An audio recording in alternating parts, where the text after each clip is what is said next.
ഇന്ന് ഞാൻ ഉണ്ടാക്കാൻ പോകുന്നത് പഴനുറുക്കാണ് കേട്ടോ. ഓണത്തിനൊക്കെ ഉണ്ടാക്കണത്. അപ്പോൾ അതെങ്ങനെ ഉണ്ടാക്കണമെന്ന് നോക്കാം. എന്താണ്, നമുക്ക് നേന്ത്രപ്പഴം തൊലി കളഞ്ഞ് അരിഞ്ഞെടുക്കാം കേട്ടോ. ഒരു പാൻ വെച്ചിട്ടുണ്ട്, അതിലേക്ക് ഈ പഴം നുറുക്കിയത് ഇട്ടത്. ഇത് തേങ്ങാപ്പാലാണ് കേട്ടോ, രണ്ടാം പാല് ഒഴിച്ചെടുക്കാം. ഇതിൽ കിടന്നൊന്ന് വേവട്ടെ കേട്ടോ.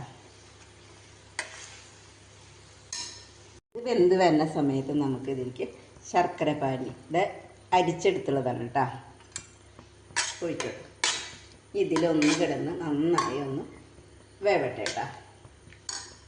നമുക്ക് 2 ടീസ്പൂണ് നെയ്യ് ഒഴിച്ചെടുക്കാം കേട്ടോ. കായ പൊടിച്ചത് അതിട്ട്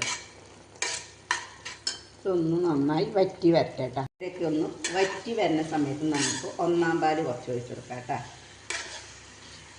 ഇതിനൊന്നിങ്ങനെ വരട്ടിയെടുക്കാം കേട്ടോ.